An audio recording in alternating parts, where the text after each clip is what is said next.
केंद्रीय शिक्षा मंत्री धर्मेंद्र प्रधान ने परीक्षा को लचीला रूप देने के लिए एनसीएफ को मंजूरी दी है। इसे शिक्षा में एक गुणात्मक सुधार माना जा रहा है। अब बच्चों पर पढ़ाई का दबाव कम करने के लिए ये कदम एक महत्वपूर्ण कदम साबित होगा। एनसीएफ के अनुसार अब टीचर्स को विश्वविद्यालय प्रमाणित एक अन्य कोर्स कराना होगा। इस बारे में हमारी संवाददाता प्रीति दलाल ने बच्चों से और शिक्षाविद से बातचीत की। आइए जानते हैं सीडी ग्रुप के डायरेक्टर डॉक्टर यशपाल यादव से कि उनका इसके बारे में क्या कहना है। सर, आपका एनसीएफ के बारे में क्या कहना है और एनसीएफ क्या है, बताइए। नया जो अभी एनसीएफ लागू किया गया है, न्यू कैरिकुलम फ्रेमवर्क, वो देखने मात्र से तो प्रथम दृष्टया में तो ठीक लग रहा है, अच्छा लग रहा है, लेकिन जैसे जैसे वो जब अमल में आता है तो उसमें कुछ ना कुछ त्रुटियां सामने आने लगती है। तो अच्छा रहेगा कि उसमें त्रुटियां जब सामने आए तो ऑन द स्पॉट सुधारने की कुछ प्रक्रिया ऐसी लागू हो कि ऑन द स्पॉट उसको सुधारा जा सके।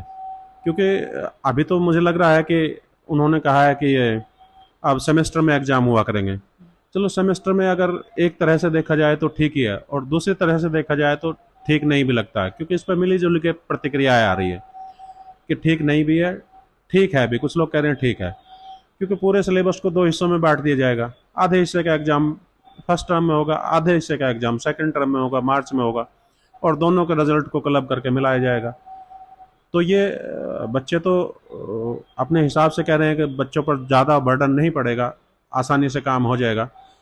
लेकिन जो बच्चे पढ़ने वाले हैं, जो ज़्यादा मेहनत करने वाले हैं, उस पर इम्पैक्ट इसका होता हुआ नज़र आ रहा है। जो बच्चे एक ही बार में एग्ज़ाम दे सकते हैं, पूरा कैरिकुलम, पूरा सिलेबस एक ही बार में लर्न कर सकते हैं, ऐसे बच्चों को तो उससे नुकसान होने वाला है। जी बिल्कुल। एनसीएफ में इस तरह के बदलाव को क्या आप सही मानते हैं और इससे किस तरह का बदलाव आएगा?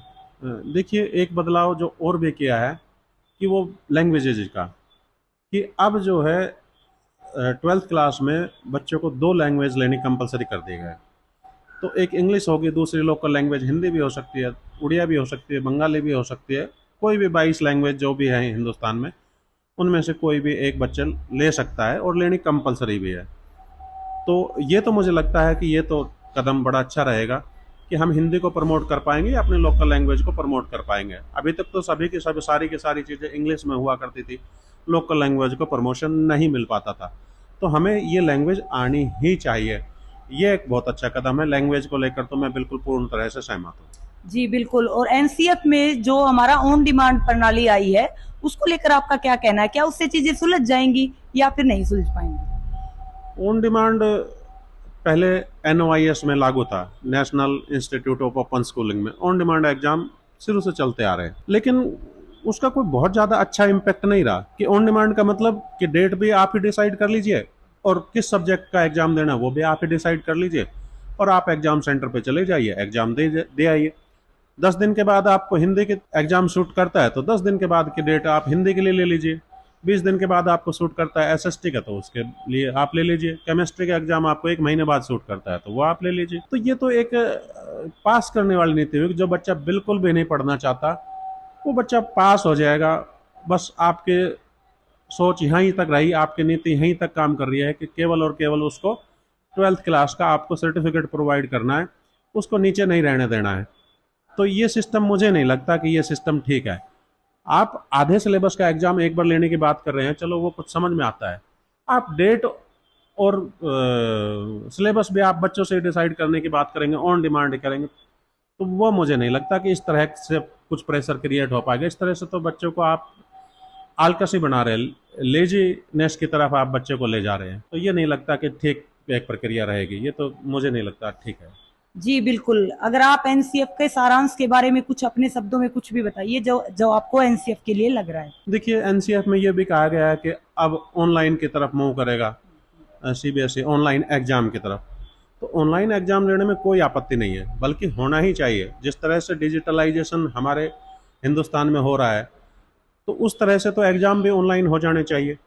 लेकिन ऑनलाइन में पारदर्शिता बरती जानी चाहिए। अभी हम उतने स्ट्रॉन्ग हो नहीं पाए ऑनलाइन एग्जाम को लेकर, तो कुछ हमें अपना सॉफ्टवेयर उस तरह से डिजाइन करना होगा, कुछ पारदर्शिता और बरतनी होगी, ताकि उसमें किसी तरह की चीटिंग की संभावना ना रहे। अभी तक जो ऑनलाइन एग्जाम हो रहे थे, यूनिवर्सिटी ले रही थी, स्कूल ले रहे थे कोरोना टाइम में, वो क्या एग्जाम नहीं थे? उसको हम पूर्ण रूप से एग्जाम नहीं मान सकते हैं। सही आकलन नहीं हो पाता था उससे। वो तो बस एक दिखावा मात्र था, एग्जाम ले रहे हैं।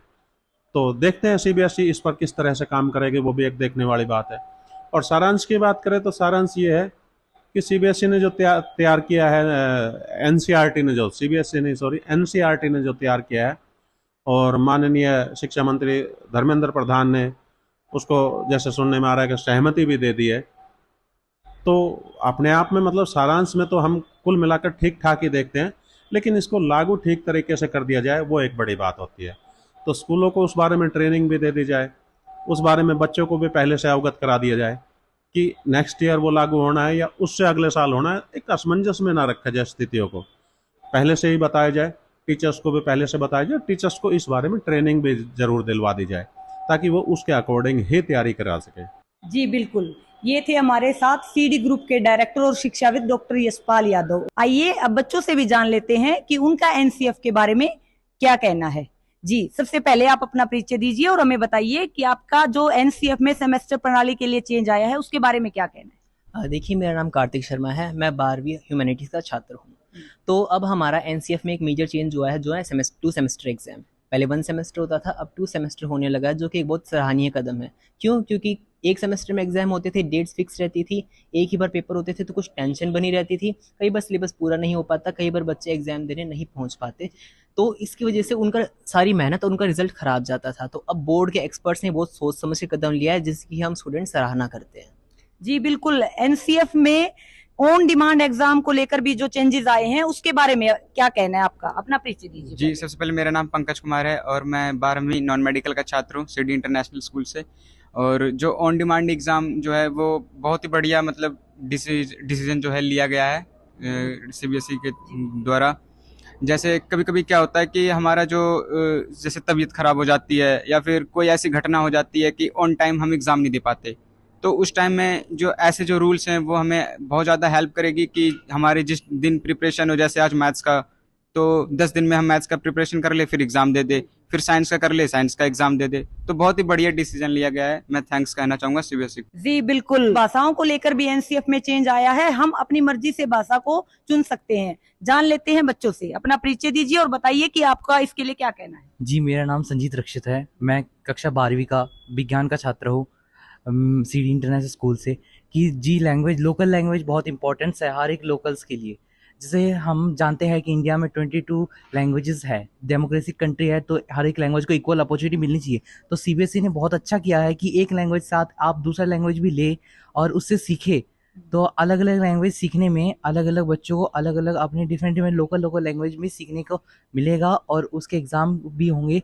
तो ये बहुत अच्छा निर्णय लिया गया है सीबीएसई की तरफ से। जी बिल्कुल, गुड़गांव जैसे एनसीआर एरिया में कई बार बच्चे बाहर से आते हैं तो उनकी लैंग्वेज में उनको समझाना पहले भी पड़ता था, तो अगर ऐसे में सरकार इसको अलाउ करती है तो ये बहुत ही अच्छा डिसीजन होगा। इसका आपको इसके लिए क्या कहना है। देखिए, भारत विविधता का देश है, उसमें हम 22 लैंग्वेजेस को इस तरह इनकॉर्पोरेट करें कि हमारी डाइवर्सिटी उभरे, तो वो एक बहुत ही अच्छी बात है। और सीबीएसई ने जो ये निर्णय लिया है वो बहुत ही अच्छा निर्णय लिया है, बहुत सोच समझ कर निर्णय लिया है, और सरकार से मैं गुजारिश करूंगा कि इस निर्णय को पारित भी होने दिया जाए। एनसीएफ में जो ऑन डिमांड प्रणाली आया है, बच्चों से जान लेते हैं कि क्या ये उनके लिए सुविधाजनक है या नहीं। जी, अपना परिचय दीजिए और हमें बताइए कि क्या आपके लिए एनसीएफ में जो ऑन डिमांड प्रणाली आई है वो सुविधाजनक रहेगी। मेरा नाम दीपांकर है, मैं 12वीं का छात्र हूँ और मैं जो भी ये सीबीएसई ने रूल निकाला है एनसीएफ द्वारा, मैं इससे बहुत ही प्रभावित हूँ। जैसा कि ऑन डिमांड, जैसा कि कभी कभी क्या होता है कि कोई हमारी लाइफ में प्रॉब्लम्स आ जाती हैं और हमारे कुछ सब्जेक्ट्स जो हैं कंप्लीट नहीं हो पाते हैं ऑन टाइम, तो इससे क्या हो सकता है कि हम अपना जब भी सब्जेक्ट अपना सिलेबस कंप्लीट करें, फिर उसके बाद से जब भी तो हम इन्फॉर्म करें कि हमारा सब्जेक्ट कंप्लीट हो गया है, and then we can give the exam of that subject. So I want to thank you to the CBSE, thank you so much. और इसी बातचीत के साथ मैं प्रीति दलाल, पत्रिका सभा।